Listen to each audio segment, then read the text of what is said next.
प्रिय विद्यार्थियों, एक लंबे समय की छुट्टी के बाद आज मैं फिर आपकी क्लास में उपस्थित हुई हूँ। आप में से ही एक बच्चे ने कहा था कि मैडम शक्ति की अवधारणा को समझाइए। मुझे बहुत खुशी हुई कि आप इतने सिंसियरली अपनी पढ़ाई को कर रहे हैं और आपको वीडियो से पढ़ाई करना बहुत अच्छा लग रहा है।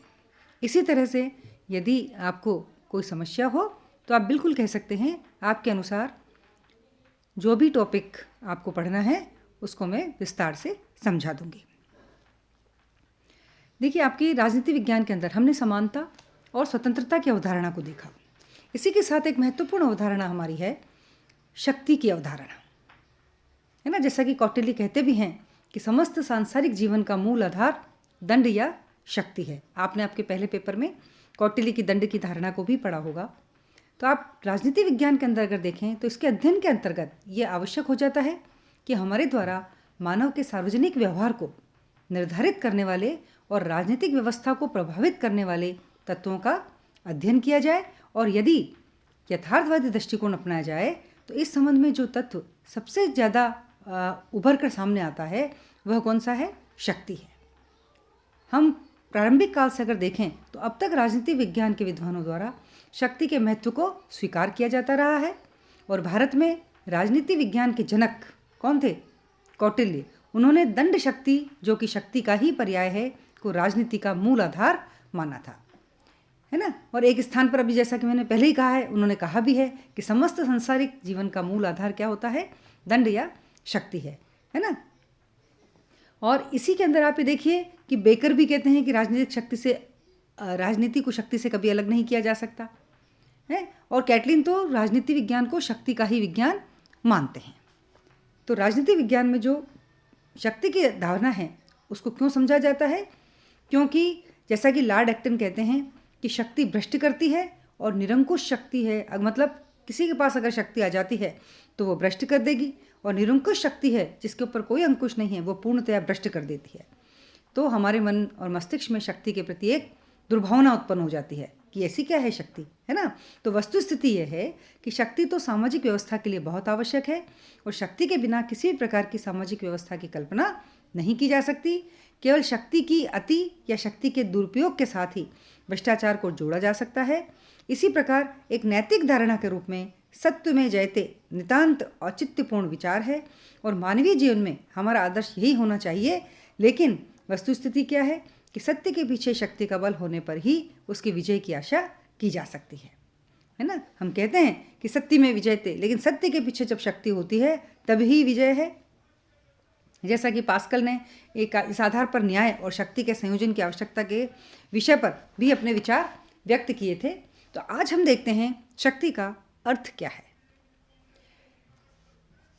जैसा कि मैक्स वेबर लिखते हैं कि शक्ति के द्वारा इस संभावना की अभिव्यक्ति होती है कि सामाजिक संबंधों के अंतर्गत एक अभिकर्ता प्रतिरोध के बावजूद अपनी इच्छा को क्रियान्वित करने में समर्थ हो सकेगा, चाहे उस संभावना का आधार कुछ भी क्यों ना हो, है ना। उसको हम शक्ति कहेंगे। इसी तरह से आप ये देखिए कि रॉबर्ट डहल है। रॉबर्ट डहल ने शक्ति की परिभाषा दी है। तो वो क्या कहते हैं कि शक्ति के अध्ययन की प्रमुख कठिनाई यह है कि इसके अनेक अर्थ होते हैं, इसके कई अर्थ होते हैं, और वस्तुस्थिति यह है कि शक्ति को विभिन्न विचारकों ने अलग अलग रूप से परिभाषित किया है। तो उन्होंने कहा है कि शक्ति प्रभाव का ये विशिष्ट विषय है जिनमें अनुरति की अनुपस्थिति में गंभीर दंड निहित है। ये किसका कहना है? रॉबर्ट डहल का। इसी तरह से ल्यूकस ने शक्ति की परिभाषा दी है। ल्यूकस ने बताया है कि पहला, शक्तिशाली हितों को दूसरों के ऊपर आरोपित करना। दूसरा, शक्ति को एजेंडा के रूप में रखना। तीसरा, शक्ति संरचनात्मक है जिसके द्वारा लोगों के प्रत्यक्षण का निर्माण होता है, और शक्तिशाली लोग अपने हितों का या अपनी इच्छाओं को पूर्ण करने का प्रयत्न करते हैं, ठीक है ना। तो ये उन्होंने शक्ति के मतलब रूप बताए थे कि शक्ति किस किस प्रकार से होती है। इसी तरह से शक्ति की परिभाषाएं कई प्रकार से दी गई हैं। जैसे शक्ति बल प्रयोग की योग्यता है, न कि उसका वास्तविक प्रयोग, बायस्टन कहते हैं। मैकावर कहते हैं कि शक्ति होने से हमारा अर्थ है कि व्यक्तियों या व्यक्तियों के व्यवहार को नियंत्रित करना और विनियमित करने या निर्देशित करने की क्षमता। तो अलग अलग ऑथर्स ने अलग अलग तरह से इस शक्ति को परिभाषित किया है। मैकाइवर के अनुसार ये एक बहुपक्षीय तत्व है। जैसे कहा जा सकता है कि प्रधानमंत्री की मंत्रिमंडल पर कुछ शक्तियां हैं, तो यह कथन पूर्णतः निरर्थक न होते हुए भी बहुत उपयोगी भी नहीं है। क्यों? क्योंकि शक्ति का सही रूप जानने के लिए अनेक बातों का उल्लेख करना होगा। जैसे प्रधानमंत्री की शक्ति का स्रोत, क्षेत्र व आधार क्या है, स्रोत क्या है, क्षेत्र क्या है, आधार क्या है। मंत्रिमंडल पर अपनी शक्ति का प्रयोग करने के लिए प्रधानमंत्री द्वारा कौन कौन से साधन अपनाए जाते हैं, मंत्रिमंडल पर उसकी शक्ति की मात्रा कितनी है तथा शक्ति कितनी है। तो अलग अलग तरह से शक्ति को परिभाषित किया जा सकता है ना। तो हम निष्कर्ष रूप से शक्ति के लिए क्या कह सकते हैं कि राजनीतिक शक्ति धारण करने वालों में उच्च अधीनस्थ संबंध प्रकट होना स्वाभाविक है। आगे और पीछे का उच्च और अधीनस्थ मीन्स एक तो जो शासन कर रहा है और एक शासित है। दूसरा है कि राजनीतिक शक्ति का प्रयोग अंतोदगत्वा क्या है, सामान्य जनता पर होता है और उसे सत्ता का प्रयोग करने वालों की बात माननी होती है। और तीसरी बात कहा है कि राजनीतिक शक्ति मनोवैज्ञानिक संबंध प्रकट करती है, न कि भौतिक संबंध प्रकट करती है ना। तो इसी प्रकार आप ये देखिए कि कुछ शक्ति के स्रोत भी दिए गए हैं और शक्ति के स्रोत के अंदर अलग अलग विद्वानों ने अलग, जैसे गंगाधर तिवारी कहते हैं कि इसके 4 स्रोत हैं, धन, स्थिति, व्यक्ति गुण और शारीरिक बल। इसी तरह से आप देखिए कि नेपोलियन, हिटलर, लेनिन, गांधी ये सभी शक्तिशाली थे, लेकिन इनकी शक्ति के जो स्रोत थे वो क्या थे, अलग अलग थे। तो शक्ति के स्रोतों की कोई पूर्ण सूची तो देना संभव नहीं है क्योंकि विचारकों ने इसमें बहुत मतभेद है, लेकिन फिर भी प्रमुख है। तो जैसे सबने अलग अलग तरह से इनको दिया है। जैसे ज्ञान को भी इसका एक स्रोत माना है कि शक्ति प्रथम स्रोत क्या है, ज्ञान है। तो ज्ञान अपने साधारण अर्थ में व्यक्ति को अपने लक्ष्यों को पुनः प्रबंधित करने और मिलाने की योग्यता रखता है ना। वही व्यक्तिक गुण होगा एक तरह से। तो ज्ञान द्वारा व्यक्ति की अन्य विशेषताओं को इस प्रकार संचालित किया जा सकता है कि वे शक्ति का साधन बन सके, है ना। और आप ये देखिए कि व्यक्ति के नेतृत्व गुण, उसकी इच्छा शक्ति, उसकी सहन शक्ति, अपने आप को अभिव्यक्त करने की शक्ति आदि जो है वो विभिन्न तत्व शक्ति के क्या होते हैं, महत्वपूर्ण पहलू हैं। और इन तत्वों में से किसी भी अगर एक की कमी हो जाती है तो व्यक्ति की कार्यकुशलता में कमी आ जाती है। इसी तरह से जैसे पहला इसमें मैंने व्यक्ति गुण आपको पहले बता दिए, चलो हम धन से लेते हैं। तो धन मतलब क्या है कि ये जो व्यक्तिक गुण है जिसको हमने ज्ञान भी कहा, वो तो क्या एक तरह से आंतरिक स्रोत हो सकता है, अंदर की भावना है व्यक्ति की। इसके अधिक शक्ति का निर्धारण करने वाले बाहरी तत्वों में प्रमुख कौन है, प्राप्तियां, पोसेशन, धन जिसको हम बोलते हैं। इस साधारण बोलचाल के अंतर्गत इसे ही आर्थिक शक्ति का नाम दिया जाता है। धन से संबंधित होगी ना आर्थिक शक्ति। तो आर्थिक शक्ति के अंतर्गत भौतिक सामग्री, स्वामित्व, सामाजिक सामग्री की शक्ति, एक व्यक्ति को समाज में प्राप्त स्थिति और स्तर, इन सबको सम्मिलित किया जा सकता है ना। और संपत्ति शक्ति का एक स्रोत अवश्य है, लेकिन न तो एकमात्र स्रोत है और न ही निश्चित रूप से प्रभाव डालने वाला स्रोत है, ठीक है ना। इसी तरह से आप देखिए जिसको हम कह सकते हैं कि संगठन भी कह सकते हैं जिसको, या उसको अपन उसका स्थिति कह सकते हैं। तो क्या है स्थिति कि संगठन ही शक्ति है, जैसा कि आपने कहावत सुनी है।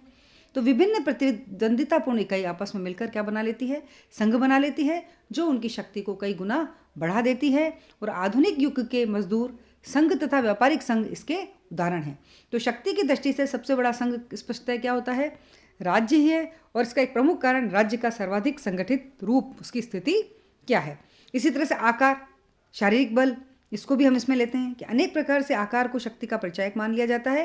और यह सोचा जाता है कि एक संगठन का जितना बड़ा आकार होता है उसके द्वारा उतनी ही अधिक शक्ति का परिचय दिया जा सकेगा।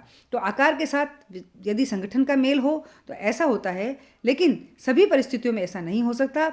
अनेक बार ऐसा भी होता है कि उसका बड़ा आकार उसे उलझा देता है और उसे असंतुलित बना देता है और उसे परिस्थितियों के अनुकूल न रहने दे। इसी कारण अनेक बार कुछ राजनीतिक दलों द्वारा अपने आकार को घटाने के लिए शुद्धि आंदोलन का आश्रय भी लिया जाता है, ठीक है ना। तो शक्ति के स्रोत एवं आधार के रूप में विश्वास का भी पर्याप्त महत्व है। तलवार की शक्ति भी अंतिम रूप में विश्वास पर ही आधारित होती है। तो शक्ति का एक अन्य स्रोत सत्ता भी होती है। तो शक्ति की महानता इस बात से निर्धारित की जाती है कि मानव मस्तिष्क पर प्रभाव डालने में वह कितनी सक्षम है। जैसा कि मैकाइवर कहते हैं कि शक्ति की कार्यकुशलता उन विभिन्न परिस्थितियों के द्वारा बढ़ती या कम होती है जिसके अधीन उसे कार्य करना है। इसी तरह से आप देखिए शक्ति के कई हम प्रकार भी दे सकते हैं। जैसे शक्ति के प्रकारों में हम क्या कहेंगे, धनात्मक शक्ति, प्रेरणात्मक शक्ति, प्रतिक्रियात्मक शक्ति, अवरोधात्मक शक्ति, है ना, और प्राधिकारिकम शक्ति। ये कई प्रकार की शक्ति हमारे सामने आती हैं। इसके अलावा अब हम इसको अगर देखते हैं तो आप ये देखिए कि प्रभुत्व, चातुर्य, ये सब चीज़ें भी इसके अंदर आ जाती हैं। तो शक्ति या प्रवाह या दिशा की दृष्टि से एक पक्षीय, द्विपक्षीय या बहुपक्षीय भी हो सकती है। केंद्रीकरण के दृष्टिकोण से यह केंद्रित, विकेंद्रित या विस्तृत हो सकती है। और केंद्रित में केंद्रीय सत्ता का नियंत्रण होता है, क्षेत्रीयता के आधार पर हो सकती है, ये प्रभाव की दृष्टि से हो सकती है। इस प्रकार हम देखते हैं कि जिसके पास धन जाता है धनात्मक शक्ति है, कोई प्रेरणा दे सकता है प्रेरणात्मक शक्ति है, प्रतिक्रियात्मक शक्ति अलग तरह से होती है, कोई अवरोध पैदा करता है अवरोधात्मक शक्ति है। तो शक्ति के कई प्रकार हैं जो हमने अभी देखे, है ना। तो आप ये देखिए, डेविड ईस्टन कहते हैं कि शक्ति से उस संबंध का बोध होता है जिसमें एक व्यक्ति या एक समुदाय दूसरे व्यक्तियों या उनके समुदायों के कार्यकलापों को अपने स्वयं के लक्ष्यों की दिशा में मोड़ने को सफल हो जाता है, वह जो है शक्ति के अंदर आता है। तो हमने देखा कि शक्ति के क्या रूप है ना, शक्ति कहते किसे हैं, समझ में आई ना आप लोगों के। तो ये जो शक्ति है, हम इसको जैसे कानूनी भी हो सकती है, परंपरागत भी हो सकती है, करिश्मावादी भी हो सकती है ना। तो अलग तरह से हम इसको कर देते हैं। आप ये देखिए इसकी प्रयोग की, लेकिन शक्ति के प्रयोग की कुछ सीमाएं भी हैं। क्या सीमाएं हैं कि शक्ति का प्रयोग विभिन्न प्रकार की शास्त्रों या साधनों के आधार पर किया जाता है, जैसे पुरस्कार देकर, दंड, आर्थिक लाभ या देना भी या रोकना भी। इन साधनों की मात्रा एवं प्रकार देश, काल और संस्कृति के अनुसार परिवर्तित होते रहते हैं। तो शक्ति का प्रयोग करते हुए पिटाई, जेल, जुर्माना, है ना, इनको भी अपनाया जा सकता है, ठीक है ना। तो हम कह सकते हैं कि जो शक्ति है उसका प्रयोग स्वच्छंद नहीं होता, उसके ऊपर अनेक प्रतिबंध या सीमाएं भी होती हैं, है ना। इतिहास और परंपराएं, सहमति या स्वीकृति प्राप्त करने की आवश्यकताओं के तरीके, राजनीतिक विकास का प्रभाव, धर्म, नैतिकता एवं समूह का दबाव, ये सारी शक्ति के अंदर अपने आते हैं, है ना। तो आज हमने केवल शक्ति और उसका अर्थ और प्रकार देखें। नेक्स्ट उसमें हम देखेंगे इसका और भी विस्तार से अध्ययन।